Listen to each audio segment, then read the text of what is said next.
Well. As Joel Gertner would say, it's Monday and it's time for Wrestling Tonight, live from the No Cell Studios on the Ace of the Tavern, Acefield Retro, joined as always on Monday with the one bad Chad. What's going on, man? Not a lot, man. The work day, the Joe job work day is done. I've got a cold beverage and I'm here to talk some wrestling. What's better than that? Yeah, we got a lot of information to break down. Believe it or not, we're at episode 6 of Wrestling Tonight. Time flies when you're having fun, and we have a lot of news to break down, some different news, but a lot of it kind of the same. You and I were discussing off air. It feels like a lot of the stories are just building on top of each other, scaffolding, if you will. Yeah, man. It just, especially, I feel like there's going to be a lot of that because we're entering, I guess we can say we're in the Mania season, man. So I feel like there's going to be a lot of news, a lot of Mania news, a lot of other things because, other promotions ramp up around this time of the year too to try and match the WWE's push. So I'm excited, man. We got some good stuff to talk about. Yeah, of course. Just to piggyback on that WrestleMania weekend stuff. I mean, a lot of promotions, as you mentioned, some people look at it as a bad thing of just, riding the coattails of WWE, but it's become a weekend of independent. Like, we talk about GCW, we talk about Ring of Honor. Those are just two of many different local indies that are working, and not to mention how LA is going to benefit from having them in town. And that's like the Super Bowl when the economy benefits, and also does the independent wrestling scene in Los Angeles for WrestleMania weekend. I'm just excited for everybody involved. Absolutely. Don't let your egos get in the way of making a little cash and riding that WWE wave, man. I tip my cap to the GCWs and ROHs of the world for you're taking advantage of a weekend where tons of wrestling fans are looking for things to do. WWE has tons of stuff planned for that weekend, but there are fans there that want something else. So I think the GCWs and, Super Card of Honor and all of that stuff, I think that makes the weekend fun, man. It's kind of like the Super Bowl. You see people going in on Super Bowl weekend and throwing all of these kind of side parties to the big party. I think that's smart business. When you put eyes on wrestling, that's a good thing to me. Los Angeles being the hub for that weekend, it's going to be a lot of fun. And it's good at the end of the day for all the workers. They're going to have a lot of options. There's going to be a lot of guys getting on planes, and maybe they don't have plans. They're just going to try to pick up bookings while they're there. That's the beautiful part. And as fans, we get to prosper with that. That's the beautiful thing as well. Absolutely, man. All right, let's get into the big three, man. We got a lot of stories to break down. Let's do it.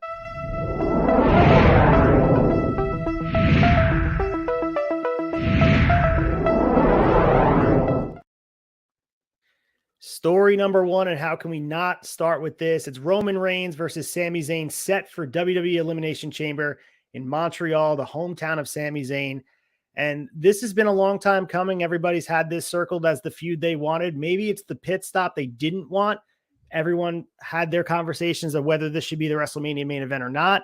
Maybe there's conversations that this could change the WrestleMania main event. I'm not sure, but I'm just happy we're going to get it. And the crowd's going to be hotter than ever for Sami Zayn in the spot. Yeah, man. I think this is, if you listen to the Ariel Helwani interview with Sami Zayn, he kind of alluded to main eventing in his hometown of Montreal at Elimination Chamber for him is just as big as main eventing WrestleMania. I gotta ask if that's legit though. Mania's Mania. I get it. It's your hometown. But Mania is Mania. But nonetheless, even if I'm calling into question the genuine nature of that comment from Sami Zayn, dude, main eventing against Roman Reigns in your hometown, that is a monumental moment, especially in this story.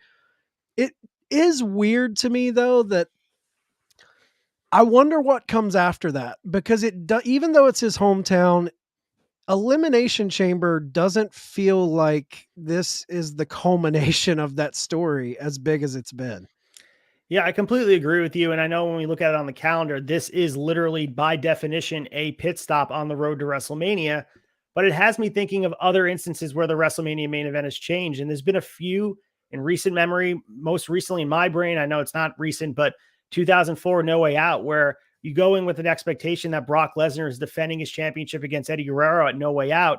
And I remember watching as a fan live. I didn't think it was possible that Eddie Guerrero would walk out with the championship, but it completely altered where we were going for WrestleMania 20.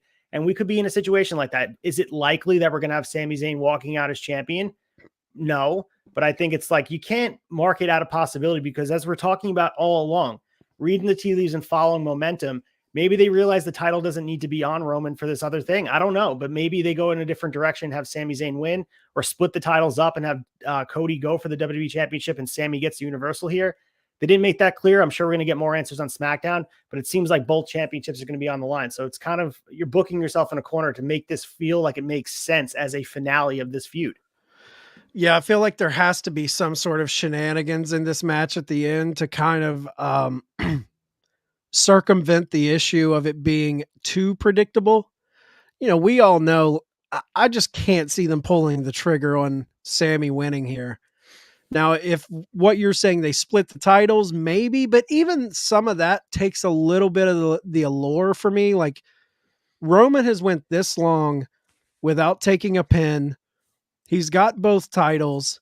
I feel like kind of mucking that up in any way prior to Mania, especially when you're like prior to Mania a month out, you know, like that just seems like an erroneous move. I don't know if I would do that. I could see, I'm wondering, like, is this the moment that Cody somehow gets involved? Is Jey Uso and Jimmy Uso going to get involved on different sides of the fence? You know, when there has to be something else at stake here than just hometown boy taking a very predictable loss. There has to be another piece in this story. They've knocked it out of the park thus far. I just feel like the predictability going in leads me to believe there's going to be something else.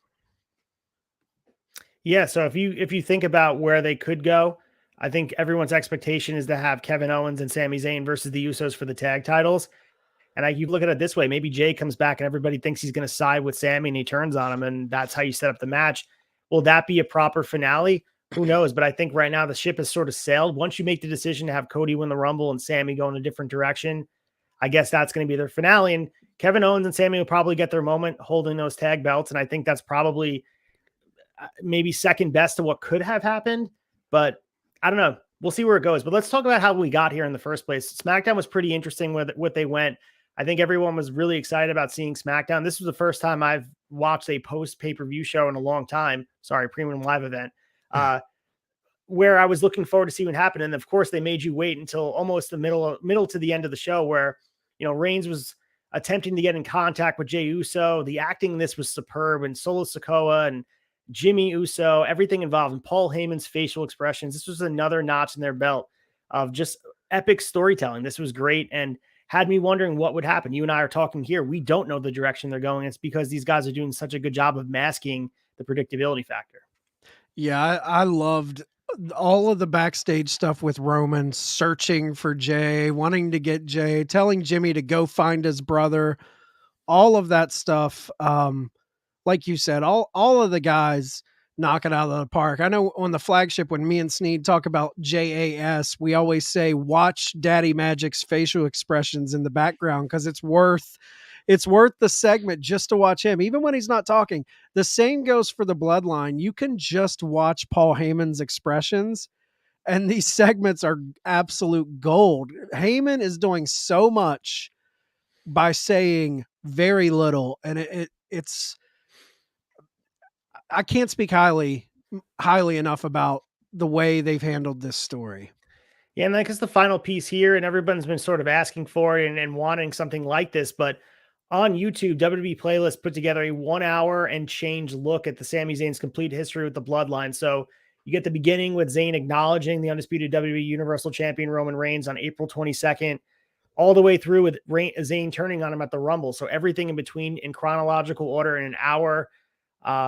Really, really cool. And there's more story to be told. And I think it would make for an epic movie. But for now, you can go on WWE Playlist right on YouTube and get caught up. If you've missed a lot of this storyline, maybe there's bits and pieces you've missed, WWE's doing a good job of showcasing this. And why not? This is their best storytelling they've done in almost 25 years.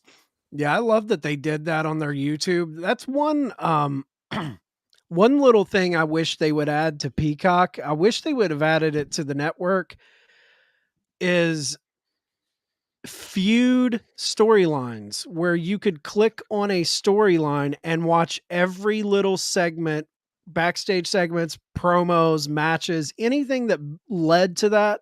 I think that would be a unique little wrinkle to the Peacock WWE thing, is being able to pull up, hey, I want to watch the HBK Chris Jericho feud from 2008, and just have it lined up where you can just sit down and watch the ride, and you don't have to dig through all of the Raws and the SmackDowns and the pay-per-views. But something like this on their YouTube, that's fun though. That's a step.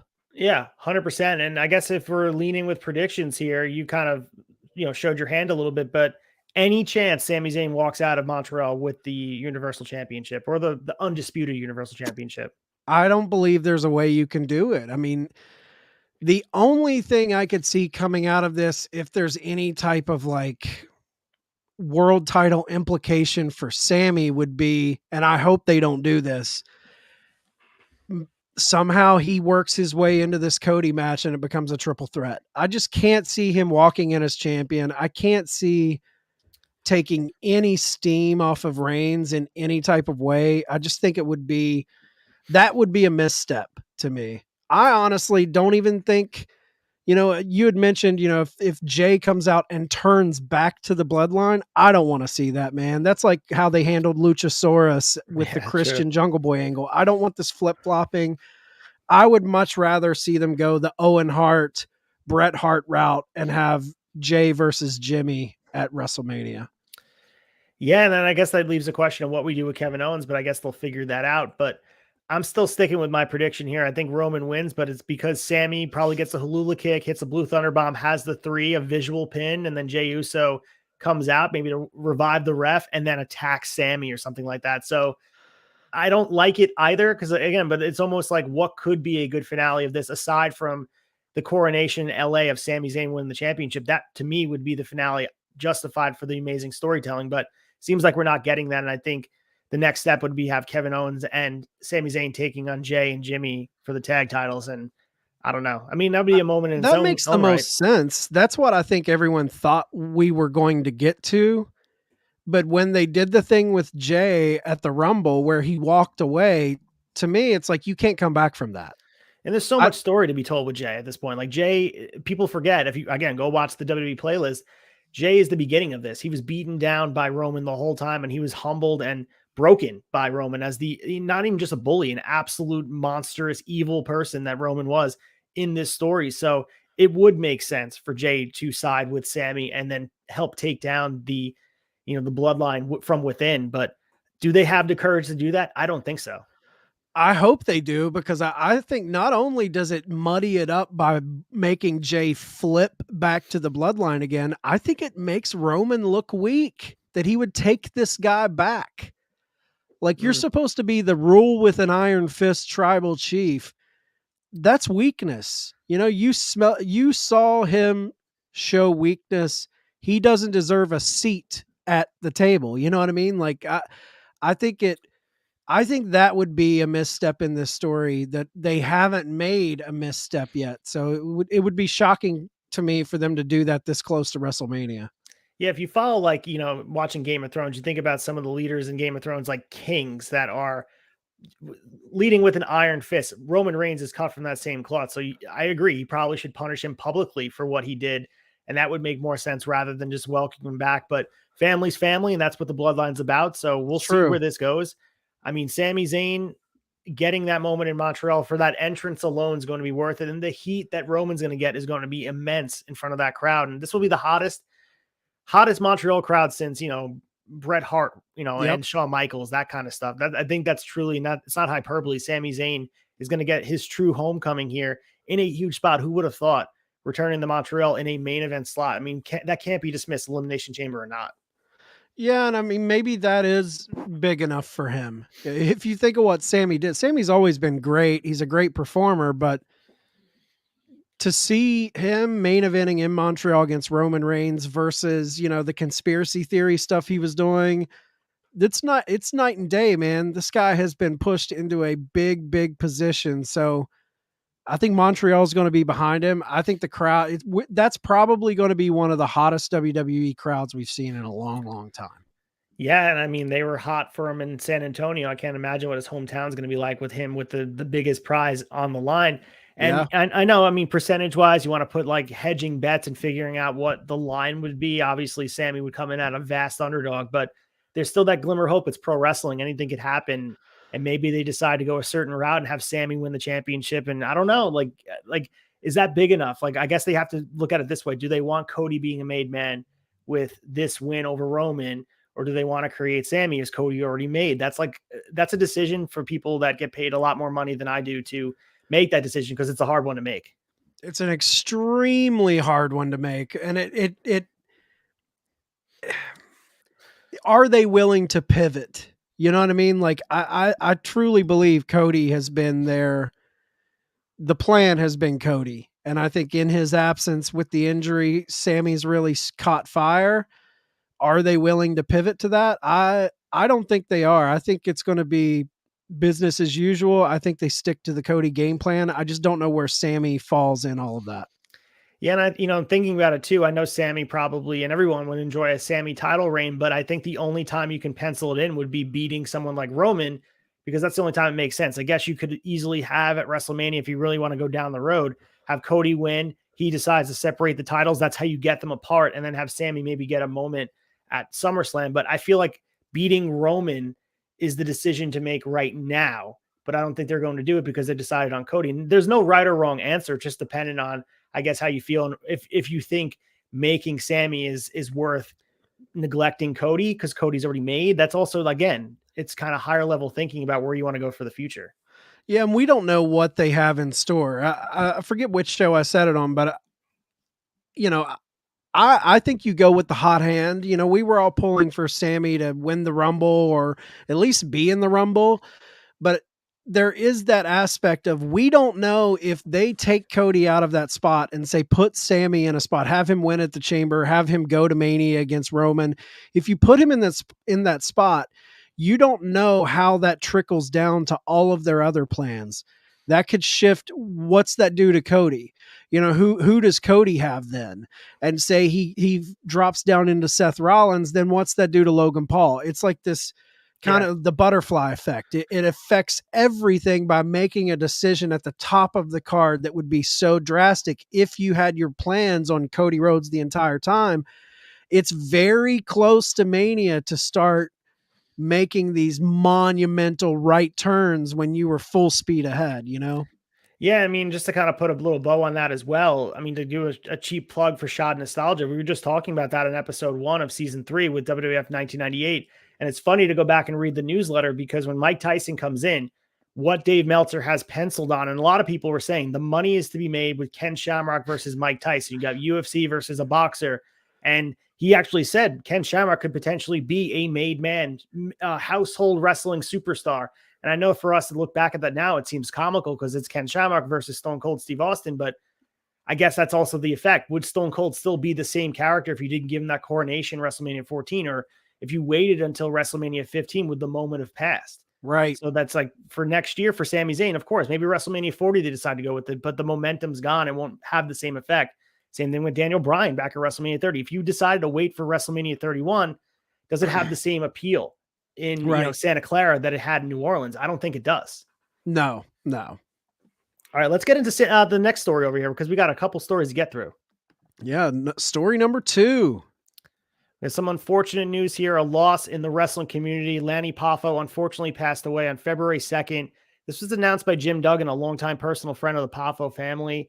Died at the age of 68. Meltzer revealed the cause of death to be heart failure. So unfortunately, I mean, losing Lanny Poffo hurts. This is a guy that we've all grown up watching. If you've been watching wrestling for a long time, he's more, he's more than just being Macho Man's brother. He's brought a lot to the wrestling business. And he will be missed. And this is a terrible loss because he's been pretty active on social media. He just retired in 2020. So it's not like he hasn't been out of the public eye. He's been here. Yeah. And he seemed like a very, a friend of the business. You know, it didn't seem everyone loved him. Everyone spoke highly of him. He gave that awesome Hall of Fame speech for Macho Man, his brother, when he was inducted into the Hall of Fame.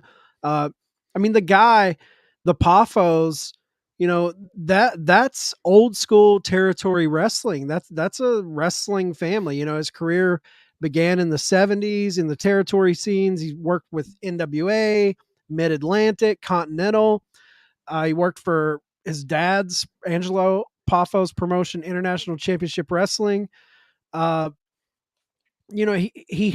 think what everyone really remembers Lanny from, at least our generation, is his run in WWF, the golden era, 85 to 92, Leaping Lanny, the Genius. I mean, he was a man who could use his words. He always had a poem that he could pull out. Just seemed like a really fun-loving guy. I know I know a few people who ran into him at some of these wrestling conventions and said he was just a sweetheart of a man. So it's always sad when you lose one of your legends, growing up. Yeah, and 68 years old is not old at all. I mean, he's still had a lot to give to the business. He just retired, as we said, from active competition.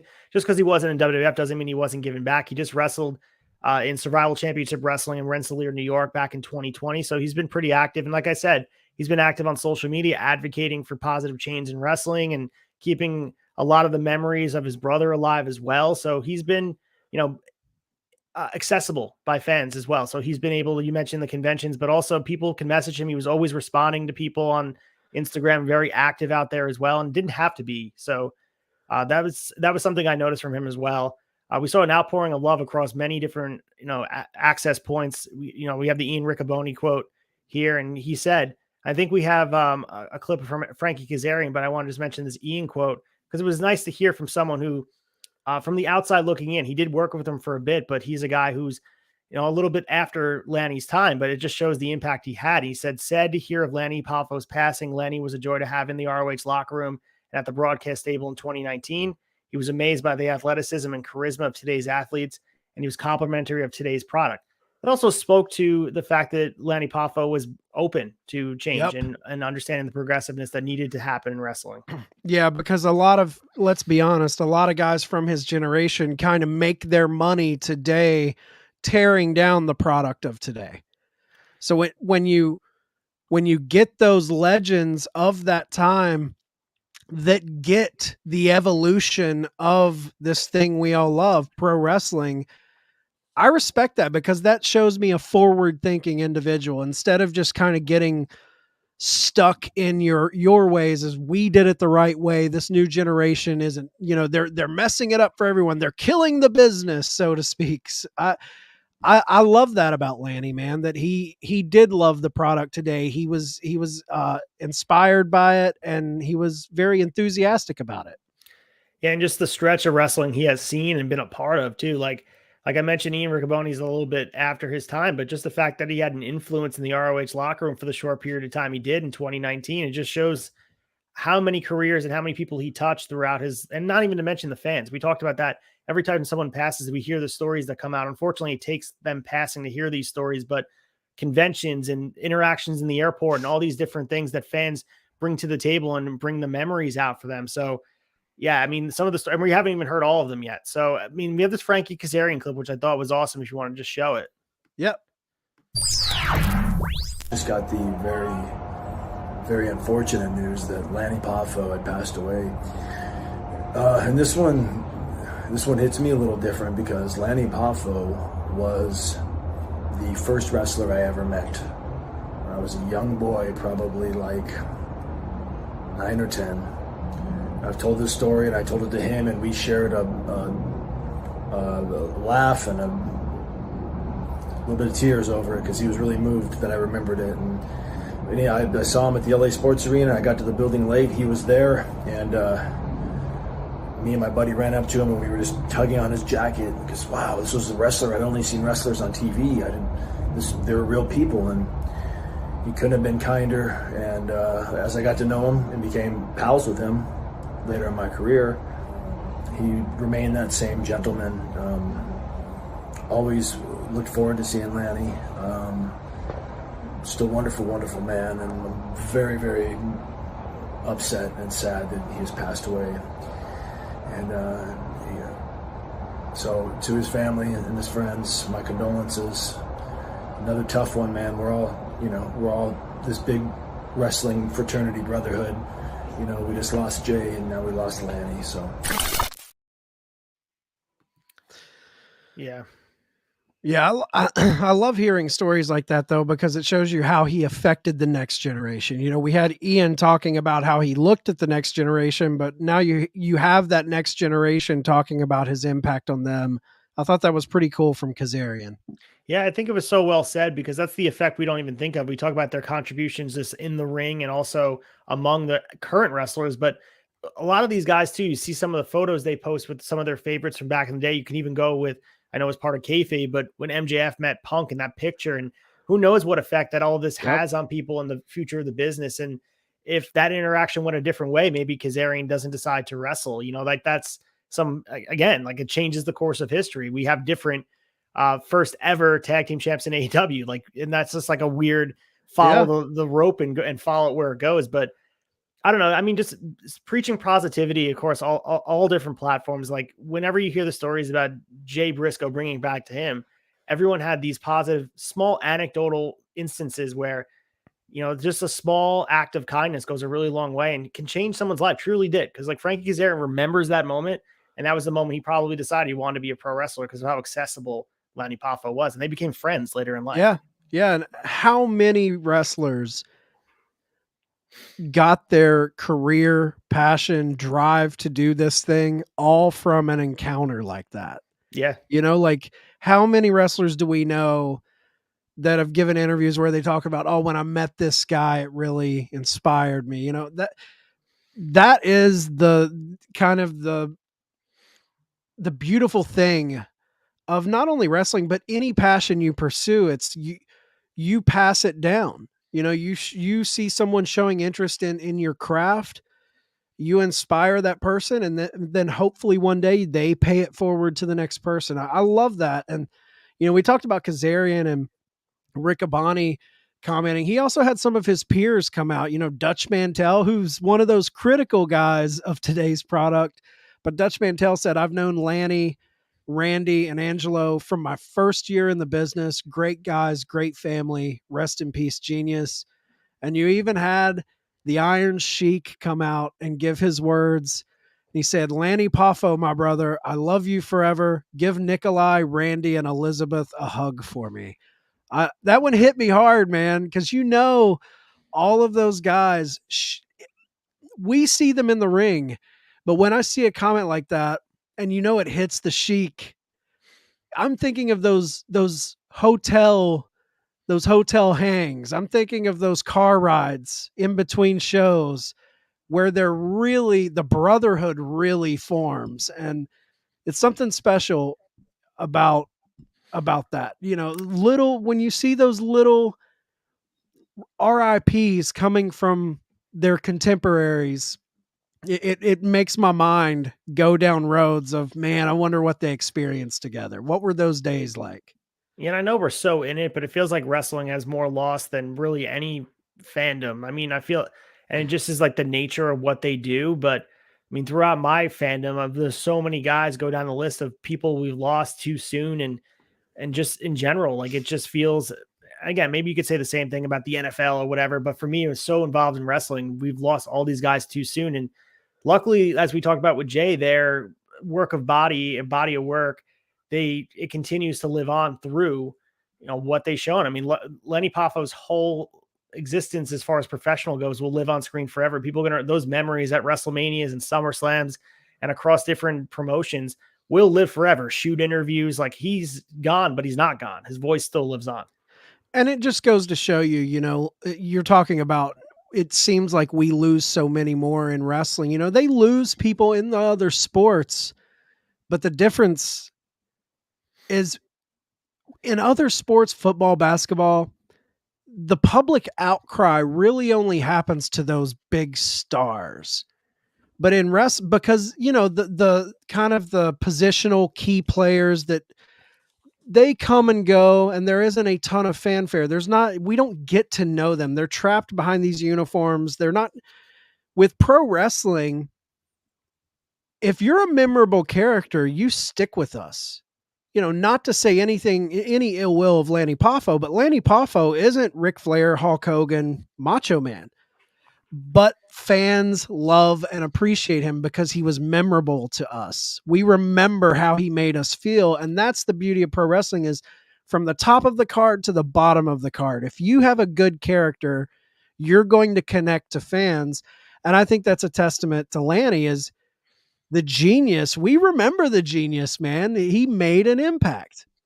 Yeah, I mean, so perfectly said, because it's so true. And I know we're so in the web of wrestling fandom that's hard to see other fandoms like that, but you can even see the outpour of love financially too that people give to these, the GoFundMe's, how generous wrestling fans are. Like, I know it can be so caustic and toxic in a lot of ways, the wrestling fandom, but when they want to rally together for a good cause, there's a lot of momentum behind that, and that's beautiful to see. And this is another example of where people are reaching out to Lanny and his family. It just shows the good that people can come together collectively for the same passion that is pro wrestling. And Lanny, he wasn't just a wrestler. Like, he was a published author. He popped up in several independent films. He was getting around. I think the last time we saw him on a national televised wrestling product was AEW Dynamite in 2020. Yeah. He showed up as part of a tribute to the legends of Memphis wrestling, and AEW senior vice president Chris Harrington, one of the big guys behind the scenes, shared one of Lanny's famous on-the-spot poems with the tag, "Enjoyed meeting Lanny Poffo and appreciated having him join us back in January 2020." And we have that on-the-spot poem that Lanny cut for AEW right here. AEW means all elite and never accepting defeat. There's not one imposter on this wrestling roster. Now Stamford is feeling the heat. Ooh, yeah. Such a character, man. I love that.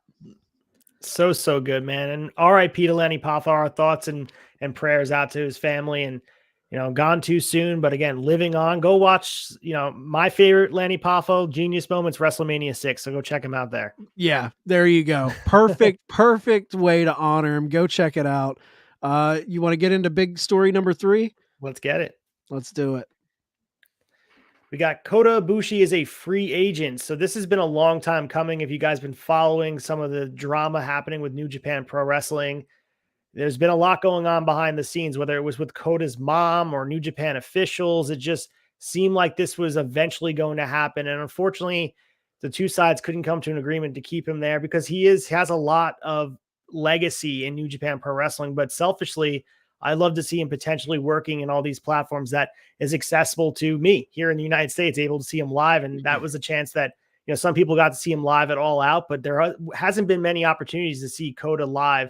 Aside from the MSG Ring of Honor Super Show that they had, but there hasn't been many opportunities. We're going to get a lot down the line. So, let's get to the comments about leaving New Japan Pro Wrestling. And there were various conflicts, but thank you to New Japan Pro Wrestling. I chose the position of being free to renew my contract. Thank you for your long and condensed period. Thank you. For now on, I hope you will watch over my path.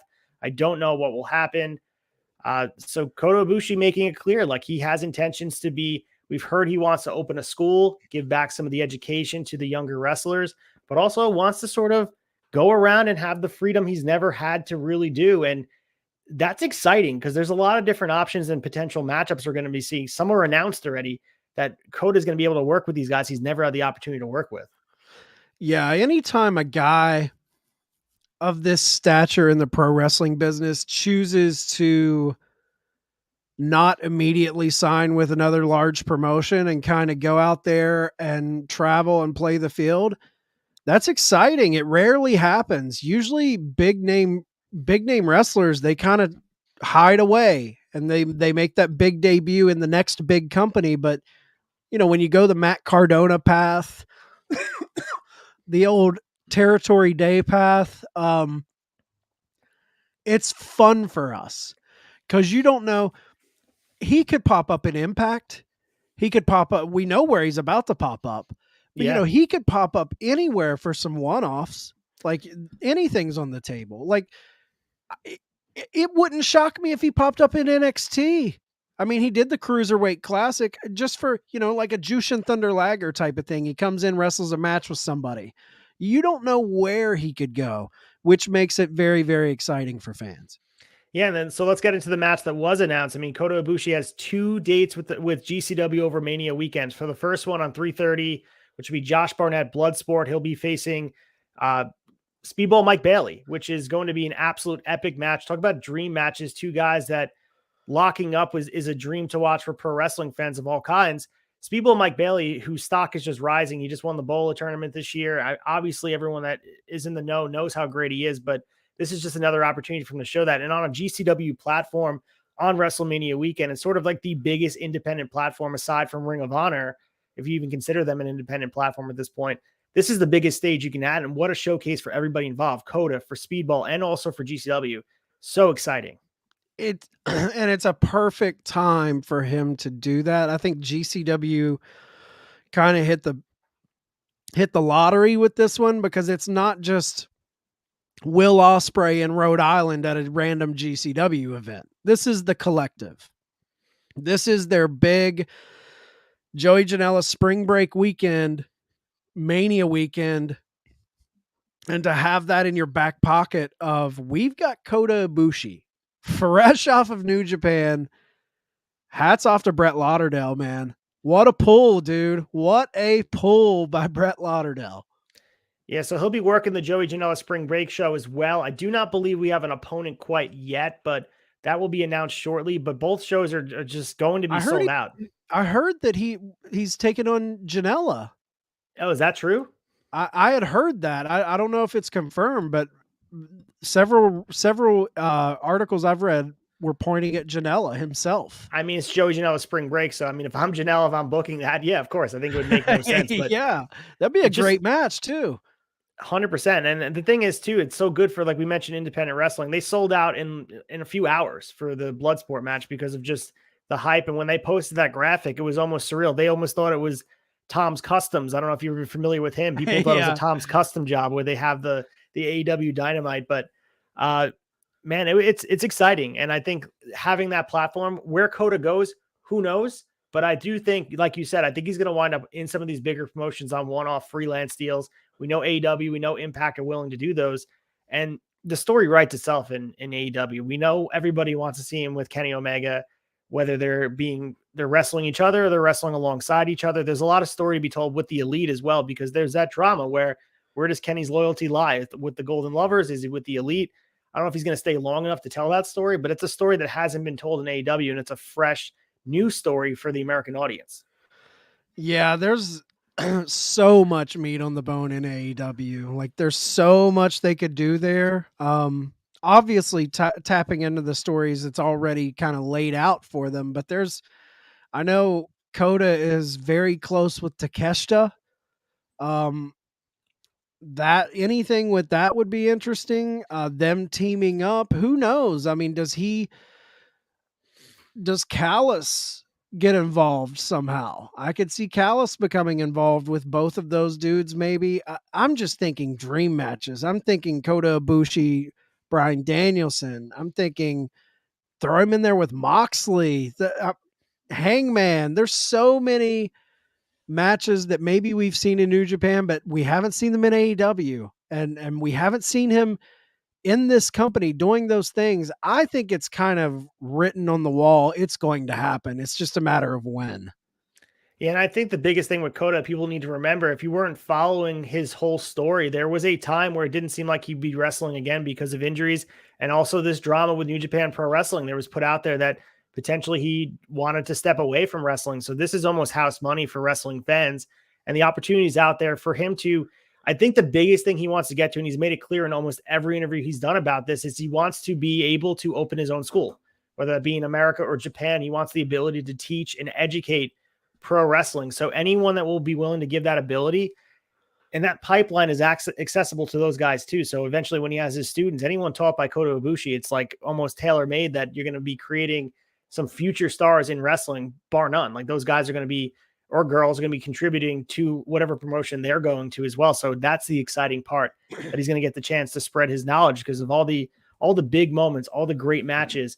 I just hope that he's good to go. And I just hope that he's going to be able to stay healthy, because we've seen some of those head injuries and neck injuries, maybe moving away to a more grounded style than some of those Naito matches where he'd be landing on his neck. I just don't want to see that anymore. And I know this, everybody doesn't want to be seeing that, because that's what, you watch his style and it's a beautiful thing to watch, and that strong style in Japan. I'd rather him see work a safer American style here and have a little bit more to give for the future.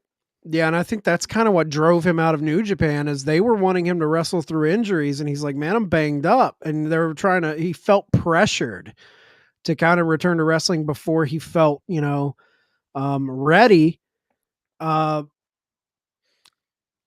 gotta say it takes a lot for a guy like Kota to leave New Japan. I mean, really, really think about that. You're in Japan. That isn't something that happens a lot with those big New Japan guys. You don't see Tanahashi leaving. You don't see Okada after this big run. Obviously he had that little stint in TNA where they completely misused him, but those guys are typically very loyal to that company. So for Kota to just kind of like, no, I think I'm done. I mean, we've seen Kenta and several people here and there go, but I feel like Ibushi is one of the bigger marquee names to be like, you know what? I'm going to go to America. That's huge. Yeah, and it shows how deep that rivalry with New Japan Pro Wrestling ran, that they weren't able to put their differences aside just for legacy. Like, I'm sure the New Japan Pro Wrestling fans are unhappy to see him go, and there are other potential, and they need stars too. That's not to be said. They're about to lose Jay White, and they have to figure out who's going to be the future of wrestling past Okada. They don't want to lose current day stars because Tanahashi's only getting older, and they have to figure out who's going to carry that weight. Kenny Omega's not there. I guess Will Ospreay is eventually going to leave. So they have to figure it out. New Japan was in a rough spot for a bit after the pandemic, where they were not drawing well and their ratings were not great, and the crowds were suffering for it. And they're on the upswing now, but losing Kota Ibushi is not a good thing. It's a bad thing for them. And the future looks very tricky for them. Like, they're on an upswing with, Wrestle Kingdom, Big Show. But like you said, they have an aging top of the card. Their big guys are aging out. You've got Ospreay, but how long are you going to have that guy? Jay White's on his way to possibly play the field. I think if they don't start pushing some of these younger guys up there, they could be in trouble. Yeah, and we have Tony Khan on Busted Open Radio in his normal spot. So this wasn't just like an interview done about Kota Ibushi. They did just happen to ask him. And what I love about Tony is he just answers it straight on and not so vague terms. And he said, and I quote, "There's a lot of great free agents in the world of pro wrestling, but certainly Kota Ibushi is a great talent. When you have a name like that, that's certainly somebody everybody in the world of pro wrestling would be very fortunate to have in their promotion. We've really wanted to work with them in the past. So I think that's something we'd certainly have to consider." There's some AEW legacy there for him, because I know it's not AEW, but All Out is sort of the big bang for AEW before it began. And he was in the main event. Let's not forget that he was in the main event of that show. So, and Tony Khan has that circled as, I'll pay you what you want, come in and work, limited dates, and we'll give you the freedom to do what you want. Yeah, I have just a little 20-second clip of Tony, so you can hear it in his voice. Listen to Tony Khan talk about Ibushi.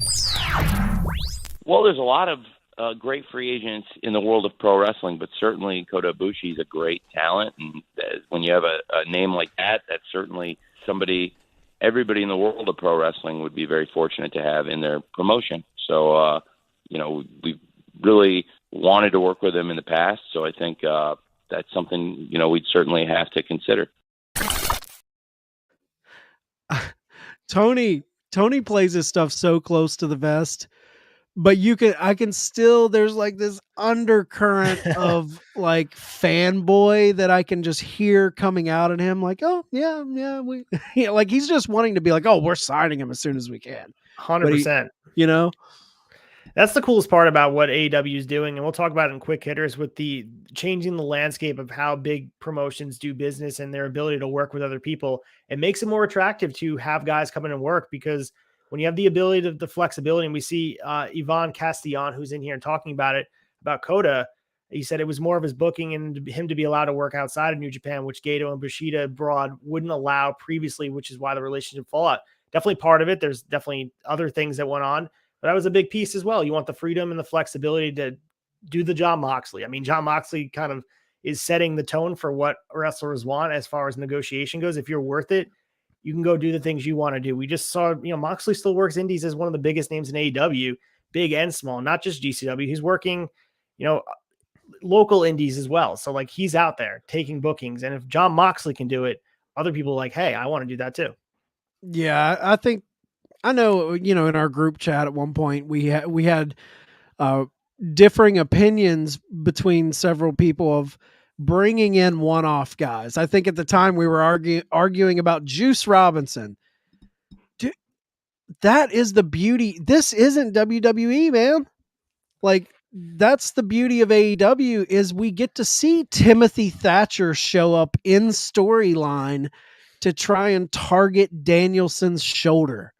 That was an amazing you would never get those. It's so insular in Stamford. They don't go outside of their bubble, and there's a staleness to that sometimes for me.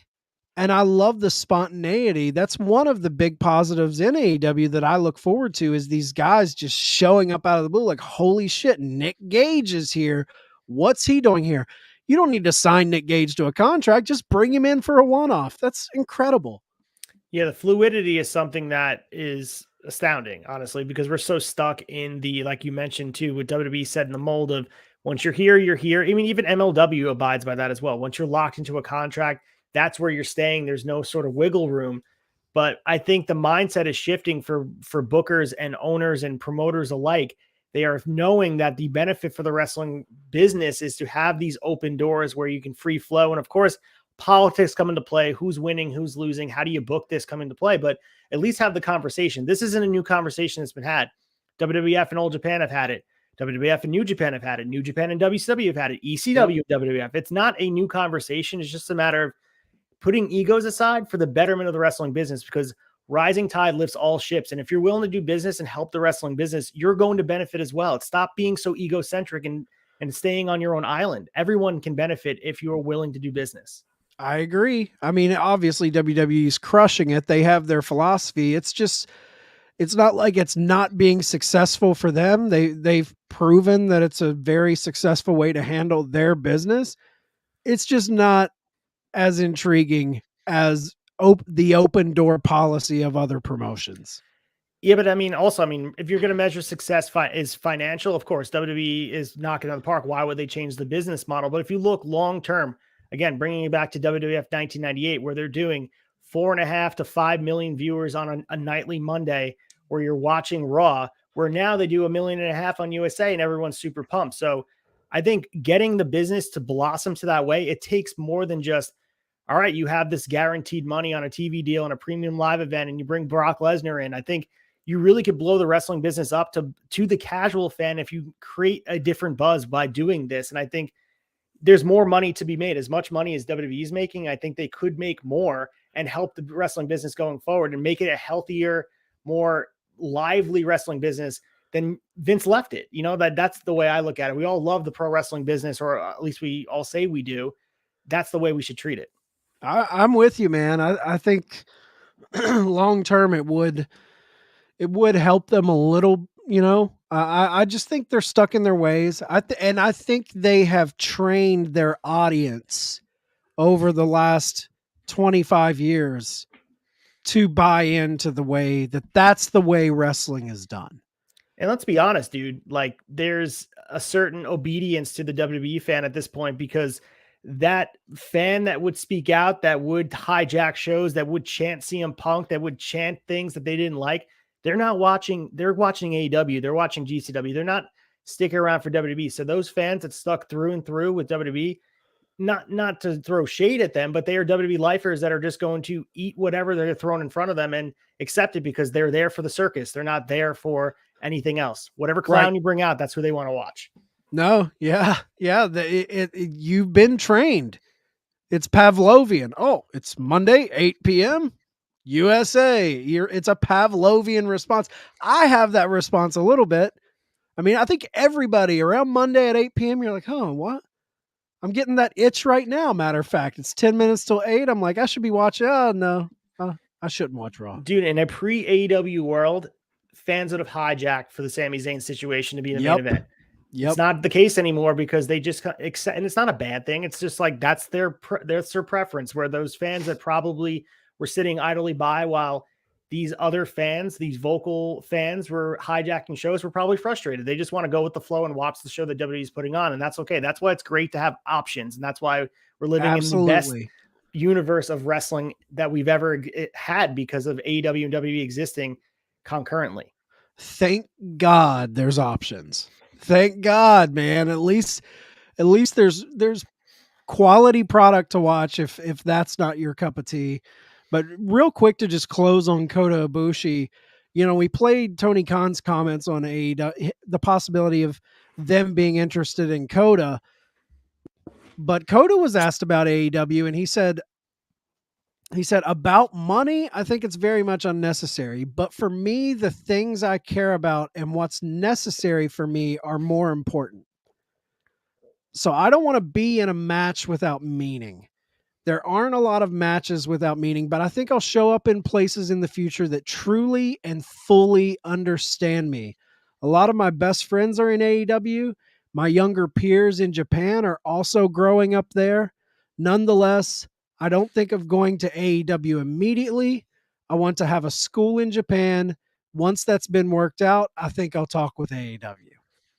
And that's the promotion to work with. I mean, they're the most progressive in how they do business. And Tony Khan would be like, you want to work a certain amount of dates, you want to have this ability, we'll fly you back to Japan to be back in time for school. Like, that's the company to work with. They wouldn't get that sweetheart deal any other time in history, but Kota's sort of benefiting from that, and well-deserved. He put his body on the line for many years. So go out and make your money and make some memories. I think the key phrase in that is I'll show up in places in the future that truly and fully understand me. That's the key phrase. He doesn't want to be packaged in a way that's not him. And I think, with Kenny there, with the way they've handled Takeshita, I think Kota looks there and he's like, okay, I could feel comfortable there. 100%. And, I'm looking forward to whatever he decides to do. I'll be watching with bated breath because he's one of the more exciting talents of our generation. Absolutely. Want to get in some quick hitters? Let's do some quick hitters.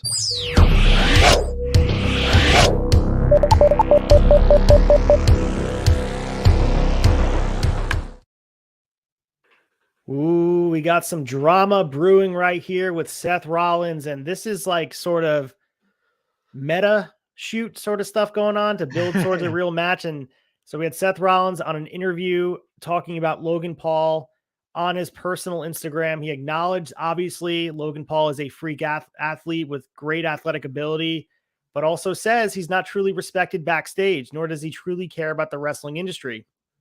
And then he talks about potentially a matchup with Paul by discussing what happened at the Rumble, blurring that line, Chad. There's a lot of blurring the line of there's some truth to what he's saying, I'm sure. But there's also he cost me the Rumble opportunity. This was a really well done Instagram live or whatever he did, talking about Logan Paul building towards a potential match, which athletic ability involved, obviously exciting match, but they're putting some story behind it, which makes it have a little bit more meat behind it.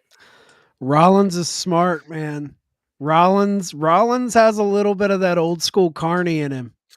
He still gets off on working the fans a little bit, and he's good at it.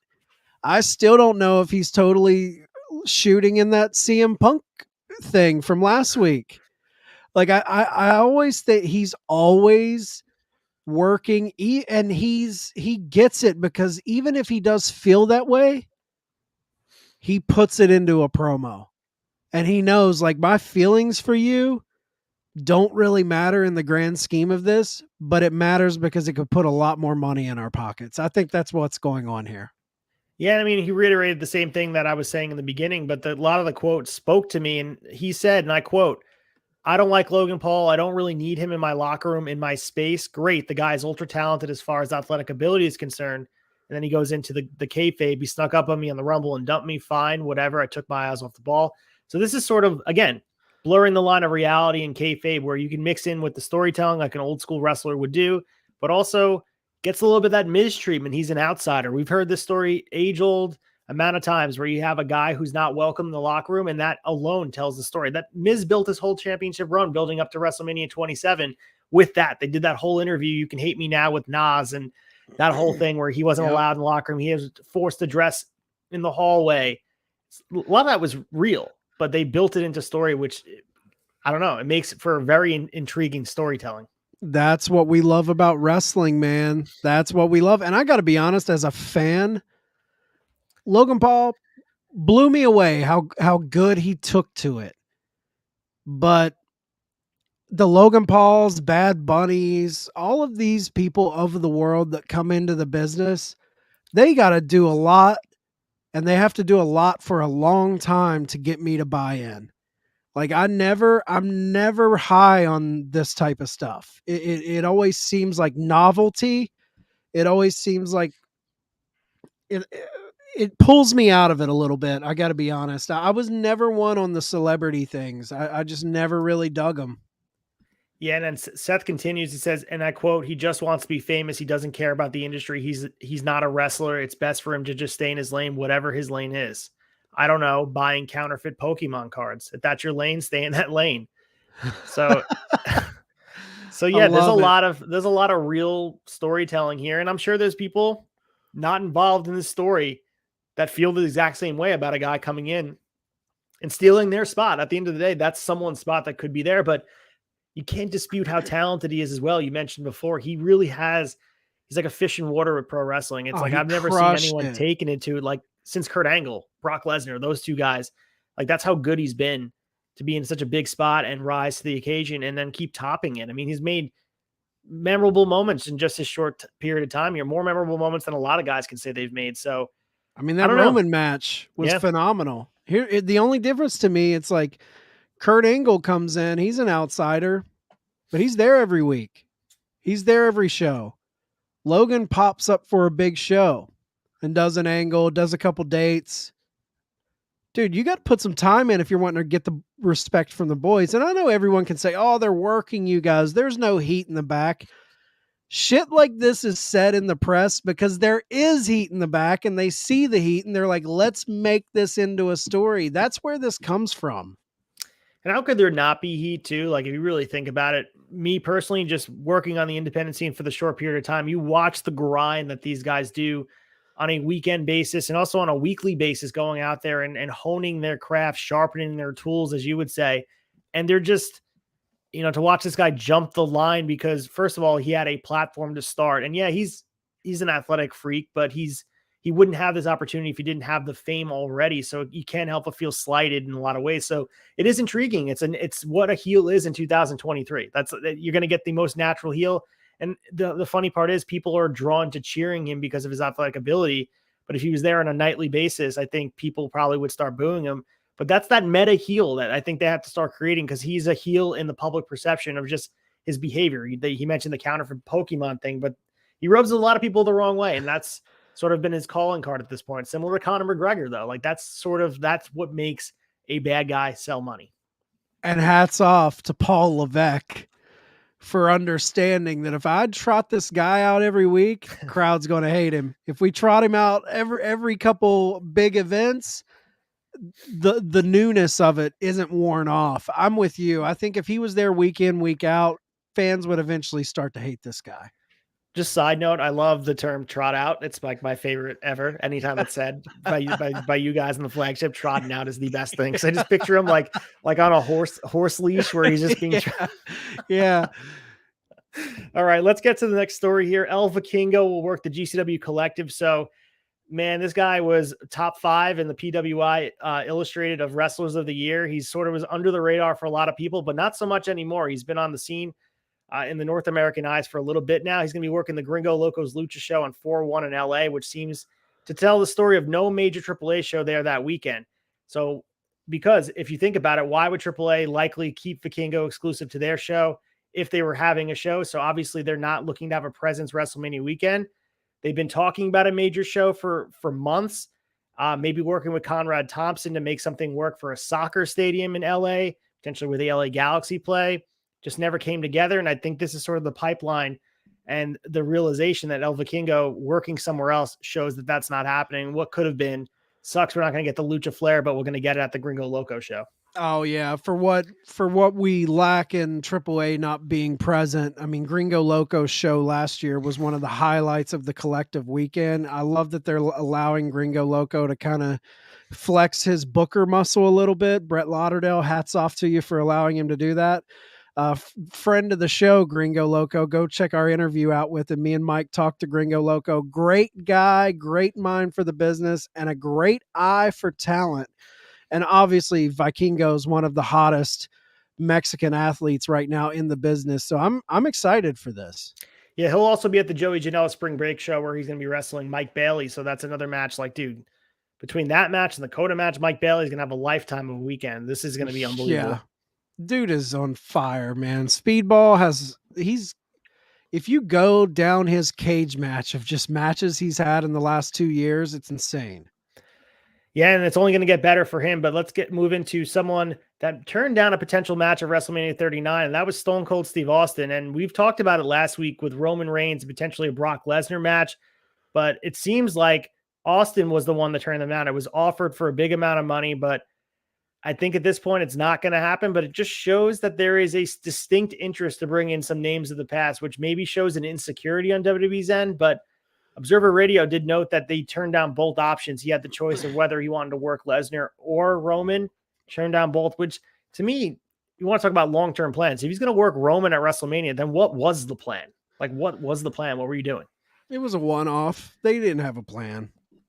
It's like, hey, we'll throw the biggest bait out for Steve to come. And this is why I love Stone Cold, man. I think deep down, he protects his legacy. How long did it take for them to get him out of retirement? And they get him out, and honestly, it's the best send-off he could have had. It involved Vince McMahon. It tied that full circle feud from what you guys are talking about on Shot of Nostalgia, the McMahon Austin feud. It brings in Pat McAfee. It brings in, Kevin Owens. It was a great, fun match at Mania. I think Stone Cold knows, like, I could come back, and I feel like he looks like he's physically just jacked in shape. But I think I just get this sense like he's like, I'm playing with fire if I keep returning.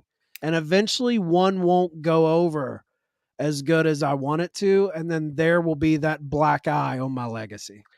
Look at Taker. Taker's a perfect example. If he would have stopped while he was ahead with the Shawn Michaels matches and the Triple H matches, I mean, even the Punk match, like you go down the list, eventually you have that match, the stinkers, like that Roman match was, and it's kind of ironic that we're still talking about Austin coming back and wrestling Roman Reigns and putting him over, because at the end of the day, we know that's happening to see Roman go over with the spear. And for wrestling fans, like no amount of money, and I'm not, Austin's agent, or I don't benefit from Austin doing this. I can't imagine any amount of money is worth that. Because how many times have we watched Austin lose clean in any way? That would happen here. It just feels hollow, and I'm glad that he turned it down, because it would have been, to me, the worst part of wrestling. I don't want to see. I don't want to see them go out and do that. Look at that ranch he has in Nevada that he shoots all of his videos on. That dude ain't hurting for money. He don't need that shit. He's got the podcast, dude. He's got the beer, like, and also too, I'm sure he was financially savvy with the money he made. He was, no he's amount of money. Solid. He's probably still getting residuals from those Austin 316 shirts. It's still going out there. It's on sale at WWE Shop. So. Speaking of WWE, we got the post-Rumble edition of WWE Raw. Saw 3 wrestlers earn their spots in the Elimination Chamber for the U.S. Championship. So we saw Seth Rollins, Johnny Gargano, Bronson Reed. Rollins defeated Gable. Gargano defeated Baron Corbin, and Reed defeated Dolph Ziggler. So tonight on Raw, we'll get into the week ahead, but the final 2 spots for the Elimination Chamber will be filled tonight with 2 qualifying matches: Montez Ford versus Elias, and Angelo Dawkins versus Damian Priest. Looks like, for me, obvious, Montez Ford is going to win. Damian Priest is going to win. As for those guys having a chance to win the U.S. title in the Elimination Chamber, I don't think so. But looks like a quality Elimination Chamber being built up here.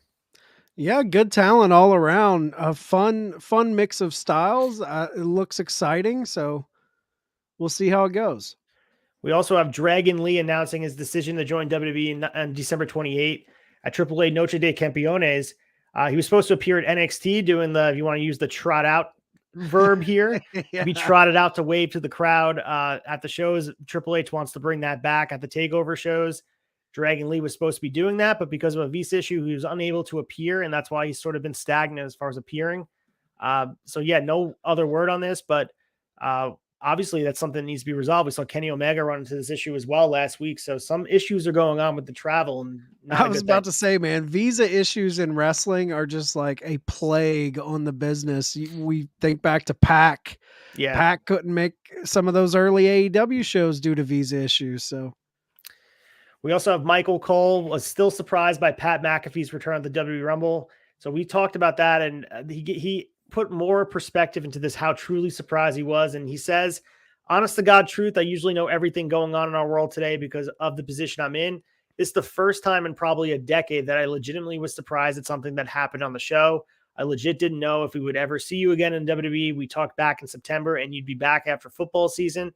A lot in your life has changed since then. A lot in our company has changed since then. I legit didn't know if you were ever going to come back.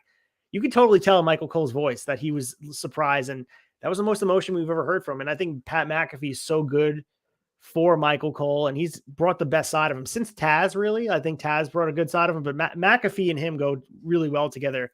And it's nice to see because Cole gets a really bad rap. I'm not a huge fan of his work, but him and McAfee work really well together. I'm with you. I'm not a big fan of Michael Cole, but him and Pat McAfee it's the best combo I've ever seen Michael Cole with. And Michael Cole on Pat McAfee's show, which is where you're pulling these clips from. Michael Cole he wins me over when I watch these interviews on the Pat McAfee show because he's so stripped down. He's not buttoned up Michael Cole, and it warms me up to the guy. I really love when he shows up on Pat McAfee show. So he was being ribbed by Triple H, and this is a funny part here. And he said, then Triple H was in my ear, are you going to sell it? I mouthed him in the spy cam, sell what? And then he said, I looked up at and saw your video board, and I'm like, you're ribbing me. The music hit and you came out. I didn't know what to say because I didn't know if you were coming out to be an announcer or to be the number one entry in the Rumble because we were starting the Rumble match. Then I saw you in your blazer, and I was like, he's coming out to be an announcer. I was so excited.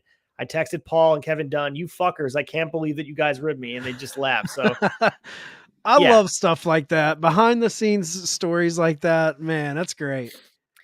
Speaking of announcers, old shiny happy people Kevin Patrick has landed a new gig with Major League Soccer. So MLS announced that 31 new on-air personalities have joined the MLS Season Pass broadcast team. So Patrick was announced as a member of the play-by-play team for the MLS Season Pass. So he'll be doing play-by-play for some American soccer. MLS is a growing league. They've been expanding all over the place. So he's originally from Dublin, Ireland. He spent the last 10 seasons broadcasting MLS matches with both the Chicago Fire and the Atlanta United. He put some of his time on the side with WWE, but it looks like he's going to be working directly with Major League Soccer, which, is cool. And again, this gives a little bit of hope for the in-ring talent that you're allowed to do things outside. This is sort of working hand in hand and working collaboratively with other promotions. So really awesome to see. And his voice is a voice for soccer for sure. Yeah. Hats off to the guy for getting an opportunity like this. I will say, I think this is the first chip to fall in his exit from WWE. I don't see this guy being there long-term. I've never bought it. But congratulations on the new gig.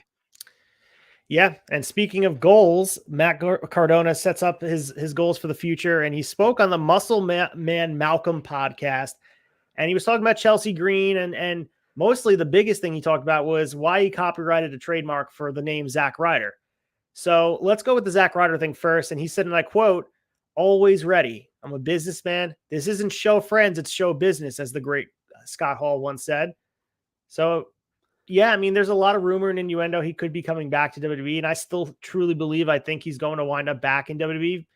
But why not scoop it up? If it goes away, you might as well just grab this copyright. You can sell merch. Like, why wouldn't he grab it? Yeah, I mean, that's just smart business. He's a forward-thinking guy in that regard. I don't know, man. I'm so torn on the WWE thing. I just worry they won't use him the way they should. I could totally see him going back there because, he's a WWF mark as a kid, he grew up on it. I could see him going back there, but I just always worry how they would use him because what he's doing now is so well done that if he goes back there, it could literally tear down everything that he built, in my opinion. Yeah, he would have to get the Cody treatment. The whole package needs to come with him. It's the Matt Cardona indie god. And I don't know if Triple H sees him like that. Right. I really don't know if Triple H sees him like the indie, like us fans see him. He's always been over. Fuck, he got the woo over. I don't think that's the gauge for Triple H. I just don't know if Triple H sees him like that. I don't know. We also have Chris Jericho's 5th annual Jericho Cruise for 2024. So according to Shona Ross Sapp from Fightful, next year's cruise will be taking place on January 26th. They don't know the route. They don't know where they're going to end up, but it's going to be happening January 26th. It happened this week. I was surprised to see that they were not doing the Jericho Cruise for Dynamite. A lot of fun things going on. We saw Jericho dressing up as Danhausen. We saw some cool matches. Anthony Bowen scissored Jesus. I'm pretty sure Matt Cardona won the Oceanic Championship. So they had some freedom to do this other creative outlet. So it wasn't tied to AEW storylines. But I did enjoy those Dynamites on the Jericho Cruise. I would like to see them bring it back, but production's rough. They've only done it once. I just loved it, though. I just loved it. Bummer. That first one, man, I believe it was in 2020. Yeah, it was right before the pandemic they did, and it set off the entire Judas crowd singing. That started on the Jericho Cruise. I loved the vibe of that. But that was 2020, 21, 22, and now 23. We didn't get a Dynamite on the Jericho Cruise. I love that because it takes me back to WCW when they were doing the Club La Vila shows. Nitros, yeah. Yeah, I love that. Yeah, I mean, I don't know. I just chalked it up to like a COVID pandemic thing that maybe they weren't doing it because of that. I don't know. And also, maybe they'll do it again soon, but there's a lot of interesting things you can do when it's not tied with AEW. Like we saw Jericho step out of character and be able to do the Danhausen thing. So maybe that's why he doesn't want to do it tied with AEW, because he'd be so stuck in the storylines. And I don't know. There's a lot of talent that was allowed to go, though. There was a lot of AEW talent there. Yeah. So MLW CEO Court Bauer discusses what fans can expect from MLW on Reels Network. So this has been a new release. We got some new theme songs, new production value, a whole bunch of MLW presentation, and they've done a really good job of presenting themselves as a major promotion. Like if you look at any of their on-screen, their logos, their graphics, they look like they're on par with any of the promotions that are professional. So he said, until this moment when we signed with Reels, we've been the best kept secret in wrestling, and all we needed was a bigger platform. And he said, Underground is the fastest, quickest hour in wrestling, and it's damn good. All of our competitors think having more hours mean they're better. MLW Underground is all killer, no filler, and I think that's what's going to make people enjoy it when it comes to Reels with Underground. The other companies are going to keep running the same plays and have their identity be that. They're going to keep signing random wrestlers to make big splashes for 1 or 2 weeks, and they'll vanish into the witness relocation program.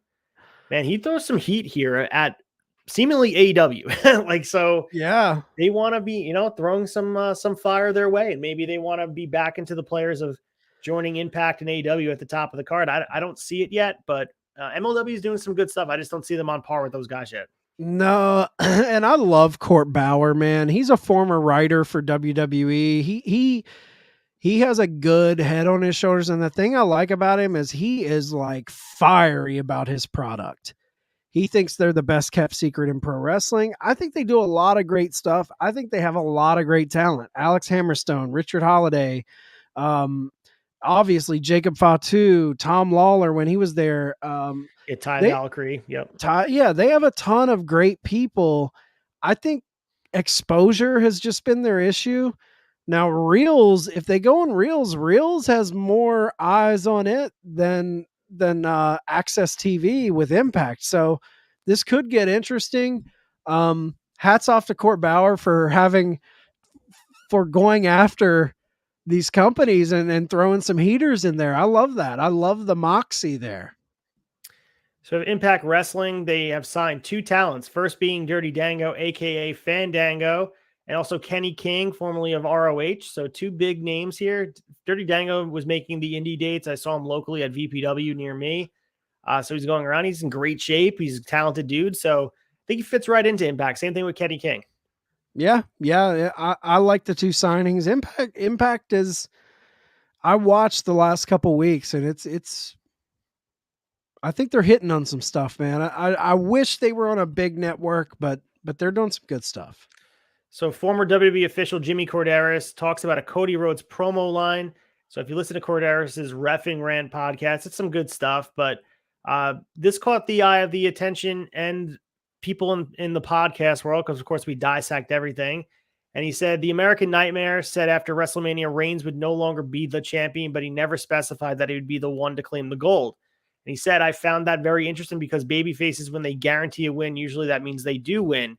He said that Roman Reigns was not going to be champion after WrestleMania. So the question is, who will be championing after WrestleMania? So is he thinking too much into this? Is it more tied with the Sammy stuff, or is it just mincing words and getting into the minutia? Oh man, it makes me think like Cody does choose his words. You know, we know he chooses things very, very carefully, but I think Corderas might be looking a little deeper into it. We also have AEW announcing House Rules, which is a touring house show series coming up. Their first show is going to be in Troy, Ohio.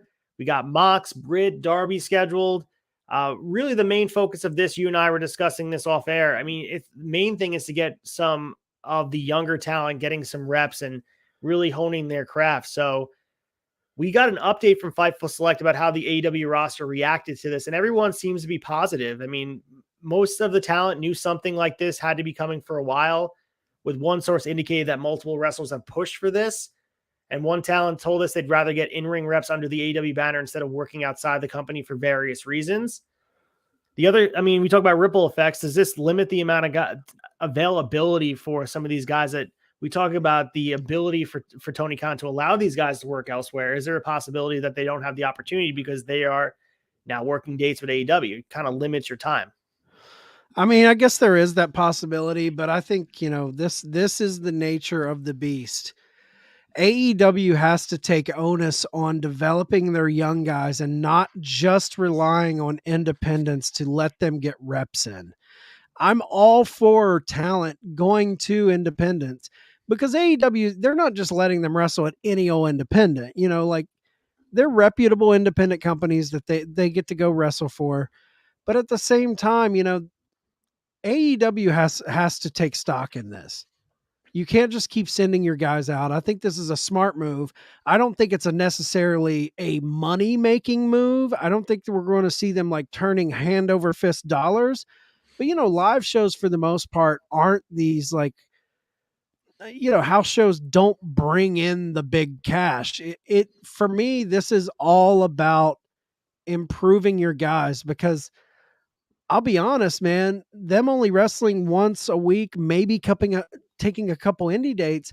I think we've seen that some of these young guys aren't progressing at the pace they should be when compared to like guys at the Performance Center. Yeah, and I think a lot of the conversation goes back to getting those calluses on your body for the ring. I mean, Bryan Danielson spoke to in a lot of interviews where when you only wrestle once a month or twice a month, you're more likely to be injured. So Yep. I know a lot of people will probably say working more will increase injuries, but I think it's going to be the opposite. We're going to have guys get a little bit more tuned into their bodies in the ring and build those calluses up and be able to sort of endure what, not to the level of what they were doing in the 90s and early 2000s for WWE, but have a little bit more consistent basis where you're working multiple nights a week on big stages in front of live audiences. That can't be replicated in practice. Like, you can go in there and bump around with somebody and have a practice match, but there's something different when you're working a match in front of a live crowd on TV or not. So this is going to be a huge thing for the young talent. Yeah. And this isn't a wrestling thing. I mean, we've all heard the 10,000 hour rule. You know, it takes 10,000 hours of doing something to master that thing. These guys aren't doing 10,000 hours of wrestling. They need those reps. Reps are important in anything. The more you do it, the better you get at it. I think it's very beneficial. I think more so for the young guys, obviously, but you got to have a couple of those big guys on there just to draw the house. Yeah, and they'll be able to work some markets they're not maybe doing TV. And of course, Tony has been open, and Jeff Jarrett, who's been doing a lot of the talent relations as far as going out to different cities. But this will give them the opportunity to go to maybe smaller arenas and maybe work these different arenas that they maybe wouldn't be capable of TV. Smaller arenas, maybe do 2,000 people or 1,000 people, smaller clubs in New York or Chicago. That'd be cool to see. Like, it's a little bit more of an intimate venue, similar to like WWE was doing small places. They're not going to run TV in like small places in Kentucky, but maybe they'll bring some of their stars out there to do the bigger shows. And that's not the same for AEW as far as TV goes, because they're willing to work other markets. But Tony's creative. He's going to do something interesting with this and make it must see, aside from just like, oh, my guys are wrestling here. It's going to be exciting. They're going to make it obvious that you have to go out and see it. It wouldn't shock me to see title changes, of course. Like, I think Tony's going to be like, oh, cool. TNT Championship's going to change hands on a house show because now you have to buy tickets when we come to your town. Yeah. So we also have Jericho wants AEW to re-sign Brian Cage. It feels like he's on his way out, and that's what's really felt like as far as he putting over. Obviously not going to put over Bryan Danielson, but he lost to Bryan Danielson, and then he put over Takeshita. So Cage is a reigning six-man champion right now. He's out there as far as the ROH brand, and of course, that doesn't mean anything. You can take the title off of him, but certainly felt like he was on his way out. Like everything you read, it feels like he's not interested in staying. He wants to explore elsewhere and maybe better suited going elsewhere. Jericho is the first sort of groundswell we see for someone in his corner that he belongs in AEW. So if you want to take the lead on this quote. Yeah, I mean, Jericho says, I think Brian Cage over the last 6 months is the best Brian Cage has ever been. I think he's finally starting to understand some of the psychology of wrestling rather than just moves and that sort of thing. He is one of a kind with his size and agility, but now there is more intensity, and I think he's really understanding who he is as a wrestler. 6 months ago, I might have said, well, whatever, if he stays, that's cool. But now I think he has become a way more valuable part of our roster, and I would sign him for sure. Absolutely. Now, a year or two ago, this guy was in the doghouse. We didn't see him. It was so prevalent that his wife was coming out and calling out AEW on Twitter. And now with, they brought him back big with the ROH thing. I think he's been having some great matches and some great showings in the last 6 months. So I'm kind of with Jericho. Like probably a year ago, I would have been like, I don't care if he stays. Now, I mean, I think he's doing a lot better work. I've never been big on Brian Cage. I've always thought he was soft. For a guy that big, he's always been soft to me. But I will say he's won me over. If you listen to the flagship, the last few months, I've been like, damn, he's putting on some fun matches. But I don't know, man. If you got Jericho in your corner, Jericho's kind of got the ear of the king. Good things can happen to you if Jericho's in your corner in AEW. Well, speaking of kings, we have a former king, Booker T's indie promotion, Reality Wrestling. He partners with NXT, and this was a buzz throughout wrestling. And then Brian Alvarez originally reported that NXT is going to allow talent to work select indies going forward. That was debunked by Sean Rossap. Dave Meltzer corrected it, that this is a one-off right now, that, we're going to be having just this select match, but has me thinking this feels like a test. It feels like they're testing the waters for the future and seeing if this is something that maybe they could do in the future. And NXT is the perfect breeding ground for this. Let NXT stars go out and elsewhere. If you want to talk about honing your craft, this is a great opportunity for these guys to get better in the ring across different independents. Why not? I'm with you, but I don't believe they'll be able to just go wherever. I think it's going to be hand-selected, WWE-approved independents. Booker T has that connection. Obviously, Booker T. I can't see NXT people showing up on GCW. I just can't see that happening. I hope it does. It would be phenomenal for the independent scene, but I would be absolutely shocked if they allowed that. Well, this would be a test too, and it's on a minor level because Ivy Nile is going to be the one doing it. Doesn't really have a huge ripple effect, but I'm thinking of other guys like a Grayson Waller. It would be really fun to see him get. Be great. You know, I understand he's ticketed to be on the main roster, but if you're not ready, if you think he's past the point of being in NXT and you think he's ready to go up to the main roster, but you don't have a spot for him, why not let him do a little bit of a tour with an approved indie or absolutely go elsewhere and hone your craft and just get better in the ring? The problem is that would change a shift in mindset about how you want your guys to work. They do all their work to undo what they learned on the indies. It's hard to believe that they would allow their guys that they've trained to work this WWE PC style and be like, all right, go and unlearn it elsewhere. Right, So, right. We also have Matt Riddle showing off his new grill on Twitter, and he gets a lot of pushback. So as we know, Riddle's been away from WWE since December 5th, where he was temporarily ridden out of storylines. He was attacked by Solo Sikoa. We got the report that he was suspended following a second WWE wellness policy drug test, and then he was entered into rehab. So we haven't heard from him in a bit. It's been a little bit since we've seen pictures of him, but he did tweet a photo of his new grill this weekend and thanked Alligator Jesus CEO David Tarmago. And Alligator Jesus is a Los Angeles-based company that offers custom grills for your mouth. So he did tweet and also showed a little bit of love for his girlfriend, adult film star Misha Montana, who's pictured in that clip with that we have on the video here, supporting him during his recovery. And then one fan responded, this is what I'm talking about as far as pushback goes. And the fan said, honestly, I was hoping just to see you in a more stable environment, kind of pictures, maybe with your kids while you had time off, not so much hanging with porn stars and grill pics. But yeah, good luck on sobriety, bro. So Riddle didn't respond. Montana responded to this fan, and she said, your approval or benefit, seek a hobby that's more spiritually and emotionally gratifying than preying on the lives of strangers that you know nothing about. And then Montana did respond to Riddle on Instagram saying, I'm so proud of you. I hope that you're the healthiest, happiest, best version of yourself that you could be. So, I mean, we've seen Riddle pop up in the news a little bit. Some good stuff. He got his Brazilian jiu-jitsu black belt while training under Daniel Gracie in Orlando. That picture popped up. Some positive things. That momentum got so stunted with everything that went on. I just hope he gets back and he can have that main event push, because there was a huge, before the Sami Zayn stuff was going on, there was a lot of momentum behind a Matt Riddle potential Royal Rumble win. I think everyone was talking about that as potentially him being the guy to dethrone Roman. And that wasn't so far-fetched. Now he's got to do a lot of reputation rebuilding. For people who listen to the debate, our debate, turnbuckle debate on Mondays, we did a topic around the time of what you're talking about, Ace, when he was people were viewing him as maybe the person to dethrone Roman Reigns. And the topic was along the lines of, can he be could he be a world champion? And my take was, this guy's such a liability, they'll never put the belt on him. Like, they will never put the belt on this guy.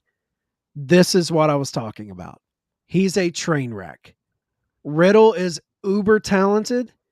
He's extremely special when it comes to in-ring. I've followed him since his days on Tough Enough, UFC. Guy was a straight killer in the octagon. Guy, and I think he got erroneously fired from UFC for marijuana. You know, like he would pop for marijuana on drug tests. So he finally just said, you know what? I'm out of here. He hit the independents. He blew up on the indies. And then he goes to NXT. Now he's in WWE. A lot of potential. But if you